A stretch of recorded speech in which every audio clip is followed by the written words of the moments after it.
जय हिंद। नमस्कार दोस्तों। तो आज के इस वीडियो में बात करने वाले हैं महात्मा गांधी के पहले सत्याग्रह के बारे में।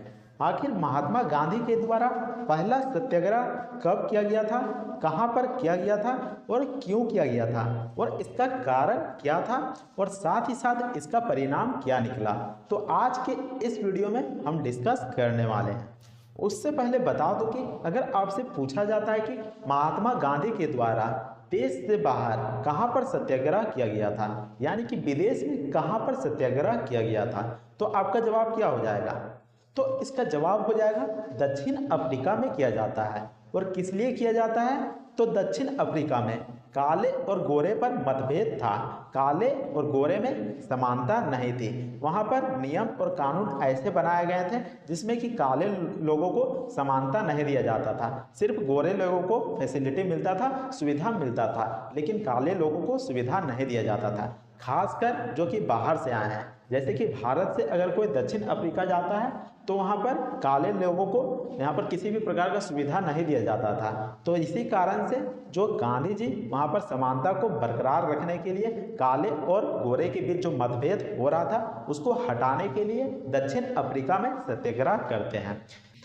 लेकिन अगर आपसे पूछा जाता है कि भारत में महात्मा गांधी के द्वारा पहला सत्याग्रह कब हुआ था और कहां पर हुआ था और उस सत्याग्रह का नाम क्या था, तो यहां पर देखिए, तो उस सत्याग्रह का नाम था चंपारण सत्याग्रह। और जो चंपारण सत्याग्रह हुआ था वो कब हुआ था? तो वह हुआ था 1917 ईस्वी में। जो चंपारण सत्याग्रह हुआ था वह 1917 ईस्वी में किया जाता है। और जगह पूछा जाता है तो क्या हो जाएगा? तो जगह में हो जाएगा बिहार में किया जाता है। बिहार राज्य में महात्मा गांधी के द्वारा पहला सत्याग्रह किया जाता है। बिहार में ही एक जिला पड़ता है जो कि चंपारण जिला है, वहीं पर चंपारण सत्याग्रह को किया जाता है। आखिर चंपारण सत्याग्रह को क्यों किया जाता है? तो जो चंपारण सत्याग्रह हुआ था वह किनके बीच हुआ था?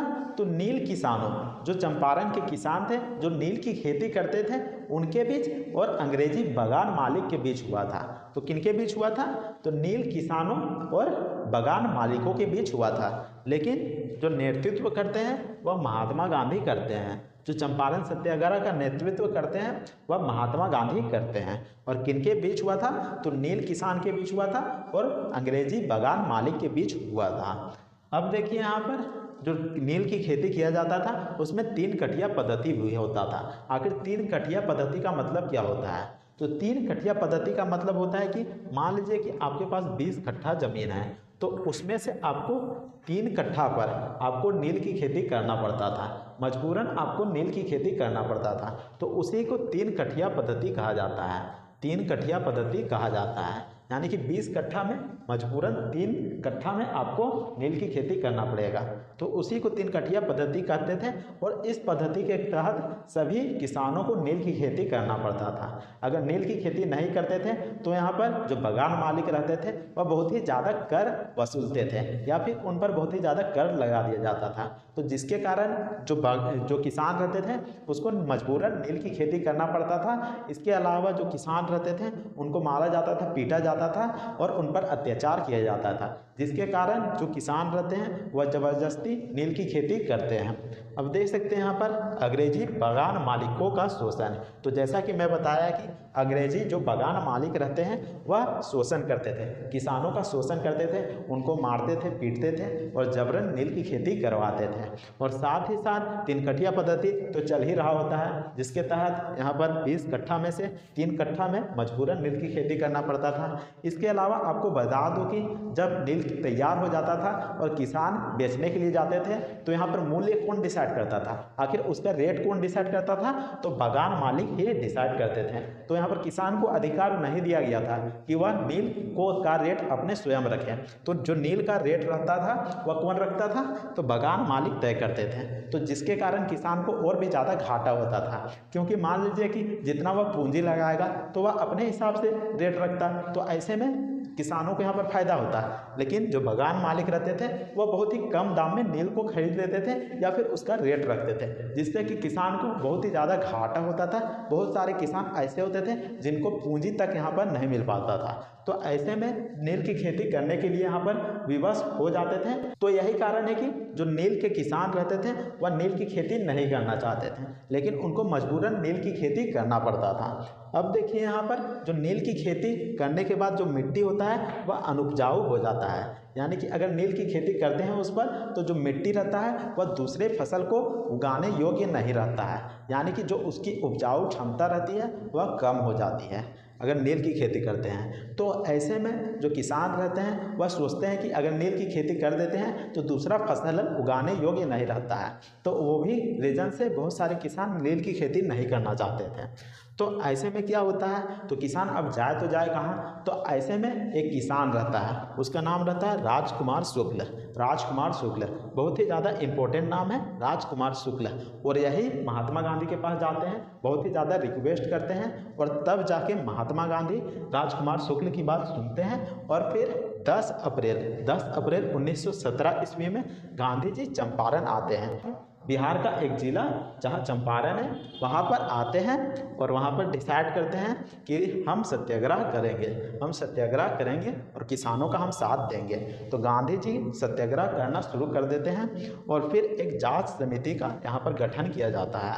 चंपारण कृषि अधिनियम जो कि जांच समिति का गठन किया जाता है, जो कि 1918 में पास होता है। और उस जांच समिति का सदस्य गांधी जी भी रहते हैं, तो आपको ध्यान में रखना है।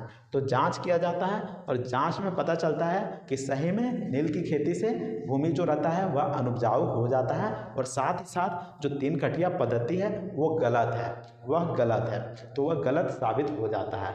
तो ऐसे में जो नील की खेती मजबूरन करवाया जा रहा था किसानों से, उसको ख़त्म कर दिया जाता है। नील की खेती जो किसान मजबूरन कर रहे होते हैं, ज़बरदस्ती कर रहे होते हैं, बागान मालिक जो नील की खेती करवा रहे होते हैं और कर अधिक से अधिक वसूल रहे होते हैं, तो उन सभी चीज़ों को ख़त्म कर दिया जाता है। तो यहाँ पर देख सकते हैं चंपारण सत्याग्रह में गांधी जी की जीत हो जाती है। और जो चंपारण सत्याग्रह रहता है वह महात्मा गांधी का पहला सत्याग्रह रहता है, जो कि भारत में करवाया जाता है या फिर महात्मा गांधी के नेतृत्व में होता है, जो कि पहला सत्याग्रह रहता है। तो जब इस सत्याग्रह में महात्मा गांधी जीत जाते हैं तो रविंद्रनाथ टैगोर के द्वारा गांधी जी को महात्मा की उपाधि दिया जाता है। रविंद्रनाथ टैगोर रहते हैं जो कि गांधी जी को महात्मा की उपाधि देते हैं, तो आपको ध्यान रखना है। तो मैं यहाँ पर मेन पॉइंट को लिख दिया हूँ, तो आपको ध्यान में रखना है कि कौन कौन से मेन पॉइंट हैं, इसी से क्वेश्चंस बन सकते हैं। तो अगले वीडियो में देख सकते हैं, जिसका लिंक मैं डिस्क्रिप्शन में डाल दिया हूँ। तो उसमें मैं 1918 में अहमदाबाद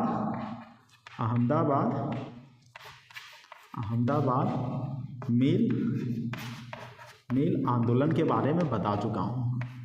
अहमदाबाद मिल आंदोलन के बारे में बता चुका हूँ, जो कि महात्मा गांधी का दूसरा आंदोलन और सत्याग्रह रहता है। तो अगर आप इस वीडियो को नहीं देखे होंगे तो लिंक डिस्क्रिप्शन में देखने को मिल जाएगा, वहाँ से देख सकते हैं, जो कि महात्मा गांधी का दूसरा सत्याग्रह रहता है, दूसरा आंदोलन रहता है।